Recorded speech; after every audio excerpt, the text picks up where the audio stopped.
விருதுநகர் மாவட்டம் கிருஷ்ணன் கோவிலில் கல்விப் பணியில் கடந்த 34 ஆண்டுகளாக சிறப்பாக சேவையாற்றி வரும் VPMM கல்வி நிறுவனங்கள், கலை மற்றும் அறிவியல் கல்லூரி, பொறியியல் கல்லூரி, நர்சிங் கல்லூரி, கல்வியியல் கல்லூரி உள்ளிட்ட பல்வேறு கல்வி நிறுவனங்கள் ஒரே வளாகத்தில்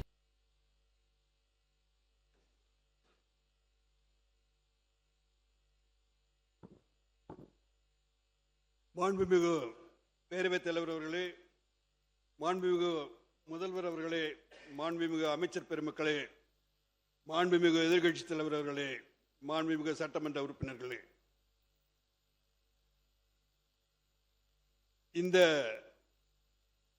அவசரம் எதற்கு என்று எனக்கு புரியவில்லை. இன்னும் அவர்கள் சில உறுப்பினர்கள் சொன்னது போல் ஒரு முன்விடிவு காலகட்டத்தில் தான் அந்த பரிசீலனை தான் இருக்கின்றது.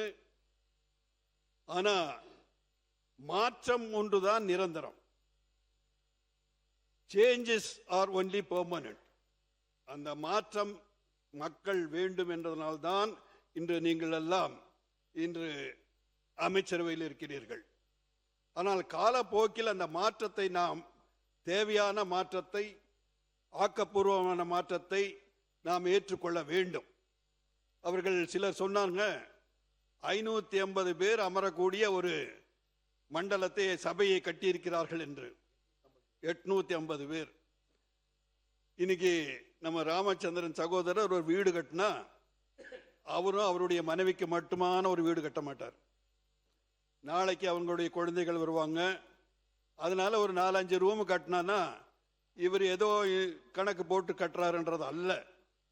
எதிர்காலத்தின் வளர்ச்சிக்காக, எதிர்காலத்தில் தேவைக்காக அன்னைக்கு இடிச்சிட்டு கட்டிட்டு இருக்க முடியாது. அதனால ஒரு திட்டம், எதிர்காலத்தை நினைத்து அடுத்த தேர்தலை நாங்கள் நினைக்கவில்லை, அடுத்த தலைமுறையை, அடுத்த ஜெனரேஷன் நாங்கள் நினைக்கின்றோம்.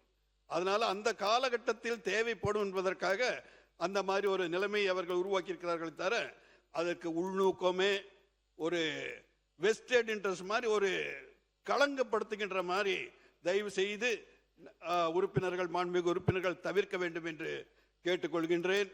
இன்னைக்கு நம்ம என்ன பண்றோம்? ஊராட்சி மன்றம் எல்லாம் இன்னைக்கு பிரிக்கிறோம். அதே மாதிரி ஊராட்சி மன்றத்தை பேரூராட்சி பண்றோம், பேரூராட்சியை நகராட்சி பண்றோம். இந்த மாதிரி ஏன் பண்றோம்? நிர்வாக வசதிக்காக, அடிப்படை அந்த மக்களுக்கு அடிப்படை வசதிகள் செல்ல வேண்டும் என்பதற்காக. என்னுடைய தொகுதி எடுத்தா கூட நீலகிரியில் ஒரு பாராளுமன்ற உறுப்பினர்னா 4 மாவட்டத்தை அடங்கியது. நீலகிரி, பெரியார், திருப்பூர், இந்த மாதிரி ஒரு 4 மாவட்டத்தை அடங்கிய ஒரு MP இருக்கிறார். அந்த 4 மாவட்டத்தை போய் அவர் பார்க்கறது, நிர்வாகம் பண்றது.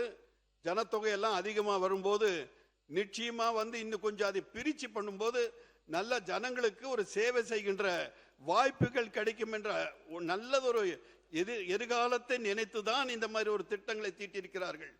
அதுல ஒரு கருத்தை நான் ஏற்கின்றேன். எந்த காரணத்தை கொண்டும் தமிழகத்துக்கு ஒரு இழப்பு ஏற்படக்கூடாது. அந்த வகையிலே நமது பாராளுமன்ற உறுப்பினர்கள் ஒருநிலைப்படுத்தி தமிழகத்தின் நலனை கருத்தி, இங்கு கட்சி வேறுபாடு இல்லாமல் அந்த நிலை வரும் பொழுது, அந்த மாதிரி ஒரு நிலை வரும் பொழுது எல்லோரும் அமர்ந்து அந்த மத்திய அரசை கேட்டு, இந்த மாதிரி இருக்கிறது, எங்களுக்கு இழப்பு வரக்கூடாது, எங்கள் மக்களுக்கு வரக்கூடாது என்பதை உணர்ந்து செய்தால் அதில் தவறு இல்லை. ஆகவே இவ்வளவு அவசரப்பட்டு ஒரு தீர்மானத்தை கொண்டு வருவதை எங்களுடைய பாரதிய ஜனதா கட்சி ஏற்றுக்கொள்வதில்லை. ஆகவே இந்த தீர்மானத்தை நாங்கள் எதிர்க்கின்றோம். மாண்பு உறுப்பினர் கணேஷ்குமார் அவர்கள்.